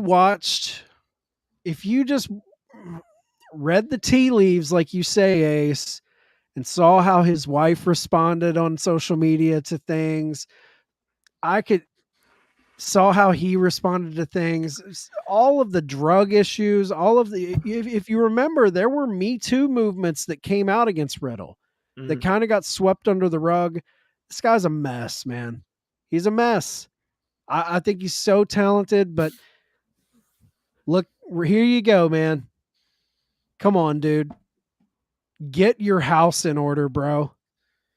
Like, get your house in order. You have the kingdom at your feet. If you took this 100% seriously, like for real serious, and you threw yourself into pro wrestling, and I believe Triple H would get behind you, but just your life choices, I don't know, man. I don't buy it. I don't think he'll ever be the top guy, ever. So we have backstage news on the ROH TV tapings, and we have some news here. So hopefully Colton and I can be joining everybody for Honor Society very soon. Fingers Tapings crossed. are lined up for the end of February in Orlando, Florida. And the venue is believed to be the Universal Studios, where they were taping dark during the pandemic, where they were mass taping a lot of different programming there. We have no air date, but it looks like it's going to be building towards Supercard of Honor, which you guys, we're coming up with the format for Honor Society. It's not just about us, but we want to be following directly if they're airing it live. So if they're airing it, even if it's on tape delay, we're going to air it directly following that. And that's the most exciting part for myself, is that we're going to get some Ring of Honor content that's new, original, and building towards those stories. Yes. I hope we get news on this very, very soon. We have Bryan Danielson recalling Vince McMahon's conversation about AEW. And so many times you hear Vince ignoring AEW. It's just fascinating to think about Vince even saying AEW, the words coming out of his mouth. And Vince did ask, do you see anything that AEW is doing better than us, to Bryan Danielson? This was in a Bloomberg article interview with Bryan Danielson. And Danielson, who was on maternity leave at the time, took the next 2 weeks to consume all of AEW's programming. And then he told Vince AEW was, quote, more committed to the craft of fighting in the ring than WWE. He also noted that WWE had become more for talking than wrestling. And Bryan recalled even telling McMahon that WWE feels like you're watching a wrestling show without any wrestling. I love you, Bryan Danielson. That's all I got to say about that. Thank you, Bryan. We love you. Not that it changed anything, by the way. Vince just took that in stride. No, Like, you're wrong, pal. I love that Danielson just told him, like, straight up, like, you wanted to ask me, I'm going to tell you the truth. So the last piece of the quick hitters, we have MLW responding to WWE's attempt to halt Discovery and lawsuit. We know we've talked about their legal battles for a bit. I guess speak to it, Chad. Tell us about what we have coming down the line about some of the issues between MLW and WWE. I mean, these guys have been feuding forever. The legal battle started back in January of 2022. MLW filed an antitrust lawsuit on allegations that WWE was poaching talent, monopolizing the market, all of that good stuff, interfering with contracts. So MLW claimed that WWE used its decade-long relationship with every major arena in the U.S. to make it harder for its competitors to book those arenas. You know, they used Ring of Honor, New Japan as examples due to, you know, their plans for the joint show at MSG being reportedly canceled after WWE intervened. So WWE filed a motion on January 5th seeking to suspend their obligation to search for and produce materials requested by MLW, arguing that the unearthing of all the documents could cost millions of dollars. And WWE feels if the lawsuit is dismissed, the cost would have been for no reason. So that's discovery. Anybody in law, you know, there's discovery. When you're tied up in a lawsuit, you have to provide the materials to the prosecutor or the defense. Everybody swaps their shit, and we go into the court with all the information. So MLW's attorney responded to them trying to halt discovery, and they say court denies WWE's motion for administrative relief. MLW feels that WWE's motion fails on both procedure and substance. So hats off to you, Court Bauer. You're fighting the big guy. Like, it's an uphill battle, but this guy just has balls of steel. Like, I respect Court Bauer for at least trying to go at this company, because we know how it typically goes. They've got Jerry McDivitt representing him. He's a hound dog when it comes to, like, he always shuts people down. He got Vince off of the steroid trial. So yeah, man, a little company taking on the big company. I always like watching that. Fighting the good fight. And we have a lot of results from this past week. Going to run through them quick. On Dynamite on the 1st of February, Mox defeated Hangman, Danielson defeated Timothy Thatcher, and Samoa Joe defeated Darby Allin for the TNT Championship. Wardlow came back, but what a hell of a match we had between Joe and Darby Allin. It was pay-per-view worthy. What a match. I thought it was phenomenal. All of the matches, I mean, the Thatcher storytelling with Danielson, Mox and Hangman continuing that feud. It was a really good Dynamite. On Rampage, we had two really good matches here. The Elite defeated Ethan Page, Matt Hardy, and Isaiah Cassidy. And Swerve defeated Brian Pillman Jr. in his quest to, I guess, take care of third generation stars that are bothering him. So Swerve, nice little push here, and Swerve is money. Get rid of the affiliates. I'm not a huge fan of them. I love Swerve. I think Swerve could be a main event guy. I truly do. Like a world title guy in AEW. I completely agree with you. On Impact Wrestling on the 2nd, we had Bullet Club's Ace Austin and Chris Bay defeating Kevin Knight and Kushida. Mickey James confronted and slapped Bully Ray. We also had Callahan and Design defeating Josh Alexander, Rich Swann, Kazarian, and Yuji Amora. So there is some good stuff in Impact. Kazarian right back in the mix, dude, like almost immediately. Yeah, Kazarian's doing his thing. That match was a lot of fun in the main event. And dude, the Mickey James, Bully Ray, Tommy Dreamer saga, there's so much heat on this. Like I love watching legends just sink their teeth into a really good story in an old school way. It's fun watching these guys work together. NWA Power Live, which was on the 31st of January. We had some good stuff here. Mostly Otison winning by Bully Ray via DQ in a no tables match. The Country Gentlemen won the NWA US tag titles from the Fixers. We had Team Rock and Roll defeating Team Tyrus in the championship series. And we had the wedding of Mae Valentine and Aaron Stevens, which is a typical wrestling wedding. It was chaos to end the show and just some really, really good stuff. The first offering of a live show was really well done by the National Wrestling Alliance. Yeah, all centered. Kind of the big piece coming out of this was the contract signing between Matt Cardona and Tyrus. And, they're going to have a match at this coming Power. They each pick two partners, and the winner gets to pick the stipulation. I watched this. I hope they're getting back on their feet, man. Pre-pandemic NWA Power was must-see TV, and now that it's live on Tuesdays, it definitely has my interest peaked even more. NXT Vengeance Day from the 4th. This was a premium live event. This was headlined by Braun Breaker and Grayson Waller in a steel cage. Braun Breaker is still the champion. Other highlights of this was Wesley retaining his North American Championship against Dijak. And Dijak's finger is all messed up. That's been the photo that's floating around, that broken finger. And then Bray Wyatt posted a photo of his broken finger. So everyone's sharing pictures of their broken fingers because of that match. Yeah, that picture, man, was brutal, dude. It was completely, On Raw, we had the return of Rick Boogs to squash The Miz. And we talked about those Elimination Chamber spots earned for the U.S. title. And we had a great main event. Not just good, a great main event with Cody Rhodes and Finn Balor. Really, really good. Cody, man, Cody puts on great matches, man. Cody is a solid guy. And now that, people know that I love AEW, the flagship is about AEW. So kind of the inside joke with the Tavern and the Pod Foundation is AEW had to send a hero to WWE to take that title off of Roman, and I'm sticking by it. I'm all aboard the Rhodes train, so all roads lead to WrestleMania. And all the roads led to SmackDown on the 3rd. It was Charlotte retaining the title over Sonya Deville, and we had that Roman Reigns saga with the Usos setting up to, and of course, the end of the show, Sami Zayn in a hood attacked Roman Reigns with a spear. Crowd went wild. Really awesome, memorable segment to end the show. Great. So good. The hood, that whole moment was incredible. Let's get to Dave's raves and talk about his match of the week and the performer of the week. Let's do it.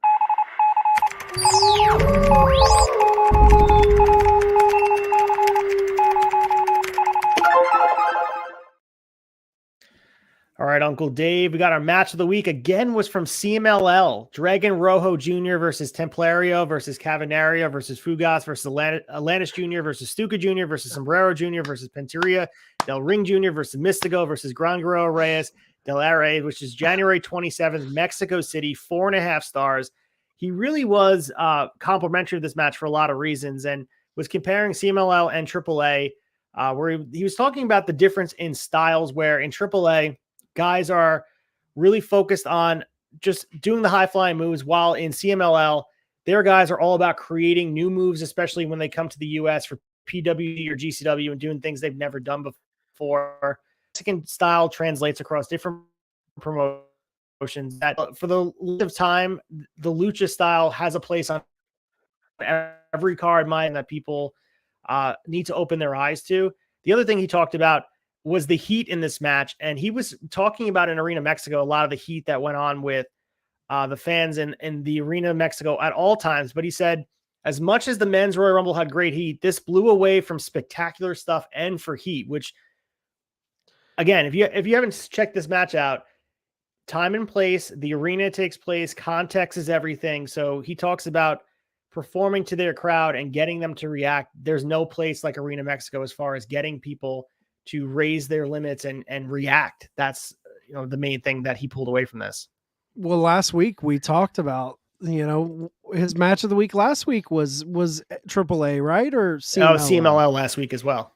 So, and he hit on the fact that the crowd was just rabid. And man, I'm telling you, like back then, back in Mexico, it's like back in the day. It's like in the 1970s. It's when everybody bought in.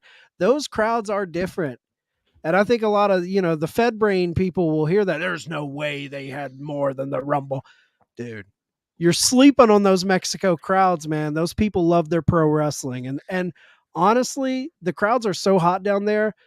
It adds a level to the match that it elevates the match beyond what even the in-ring is just by the crowd reaction. It really does. It pulls you in. He said there's no major arena on earth where matches can get heat like Arena Mexico. So that heat also makes the matches feel like they are better. And that speaks to it. We speak about big stages, and WrestleMania feels like if a certain match happens on Raw or happens at WrestleMania, it changes the difference. And Arena Mexico provides this platform where people just step up, and it just amplifies the tension, which makes everything in the ring feel like it means so much more. So yeah, that was his match of the week. His performer of the week was Gunther, and he was in the match, the Royal Rumble match, I should say, for 71 minutes and 38 seconds. And it was the longest time anyone has been in the ring for a WWE match, with the exception of Daniel Bryan in the greatest Royal Rumble in Saudi Arabia, which was 76 minutes and 5 seconds in 2018. For a usual January Rumble, he broke the Rey Mysterio record of 62 minutes and 15 seconds in 06. I said this before. He was the MVP of the Rumble. He was great. This was a big shining point of the Rumble. Felt like he was a made man after this.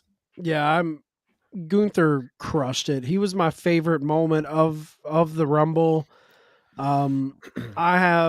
You can't see it off camera, but above me, I have a picture of Gunther Walter. I call him Walter. Walter just destroying a dude with one of his chops. So Walter's all right in my book, man. One of my favorites working today. And the other match he talked about was Kevin Owens versus Roman Reigns. He gave that 3.5 stars, but he went out of his way to give the angle after star. So he gave it 5 stars, obviously. So he talked about that. That will live on forever. And he was very complimentary of it as well. Yeah, I listened as well to him discuss that, and there was no negativity towards that. I don't think I've seen negativity towards that angle at the end of the Rumble from anyone. Some other notes about the Rumble were interesting. I won't read them all here, but this was very interesting we talked about financial gains and how well they're doing in that area. This was the most viewers streaming, largest for any pro wrestling show in history was the Royal Rumble. The largest gate, most merchandise sold for any U.S. event aside from WrestleMania. We just mentioned before, it was the longest time in a men's Rumble by Gunther, 71 minutes and 38 seconds. It also was the longest time in a women's Rumble for Rhea Ripley and Liv Morgan aside. So those two broke the record. Edge's placed time in Rumble for a career of 3 hours, 38 minutes, up to score to 7th. Cody Rhodes is now 8th. Jericho remains in first place with 4 hours, 59 minutes, and 33 seconds. So this is what I love about Meltzer's newsletter. He goes and breaks down all these numbers. Keep the record on La Champion, man. The demo god, the Ocho. That's the guy. Keep it on him. So Chelsea Green also set the women's record for the shortest time, being eliminated in 5 seconds. And B-Fab is in 7th place with 37 seconds. Ripley's 7 eliminations puts her tied for herself in 2021 for 3rd place. He literally went through. So guys, go to the newsletter and go through all the numbers. He talks about Braun Strowman's 1 elimination, put him at 37, which he's now in 4th place behind Kane. Shawn Michaels has 41. Like, this guy really digs deep into the numbers of the Royal Rumble and gets into the minutia, which feels like, for a guy who's a baseball nerd, I love breaking down the numbers like this. And the Rumble is the match to do that. Yeah, I love it. Yeah, I love the stats, man. All right, let's get to the week ahead and preview what's going on in the world of wrestling.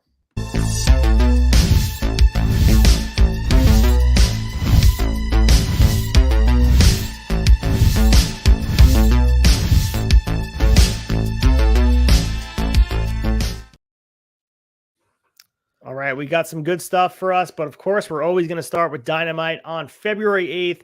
We have the AEW World Champion MJF taking on Takeshita in a title eliminator match.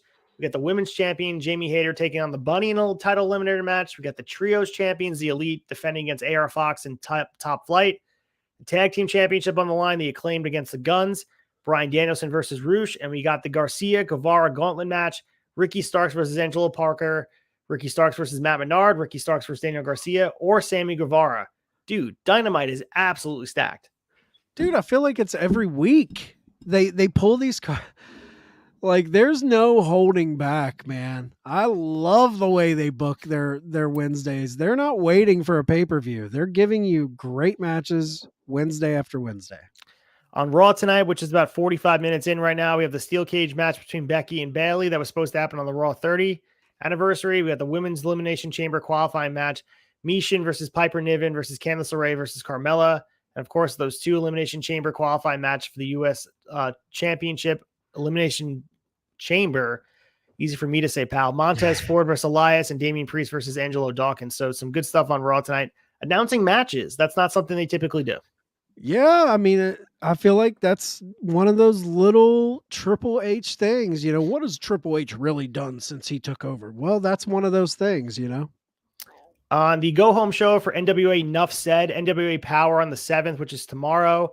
Cardona and two partners versus Tyrus and two partners, and the winner will pick the stipulation for the world title match at NWA Nuff Said.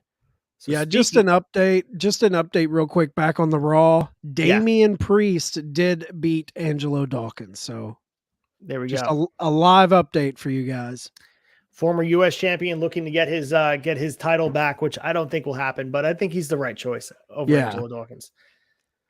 So NWA Nuff Said on the 11th, we get Tyrus versus Matt Cardona for the NWA World Championship, Camille versus Angelina Love for the Women's Championship, Kerry Morton versus Alex Taylor for the NWA Junior Heavyweight Championship, Kevin Kiley versus EC3, and Trevor Murdoch versus Chris Adonis. Pretty stacked card. Kerry Morton getting some nice heat in GCW, so I don't want him to lose that title anytime soon. I love Kerry Morton. He was the first guest we ever had on the Tavern.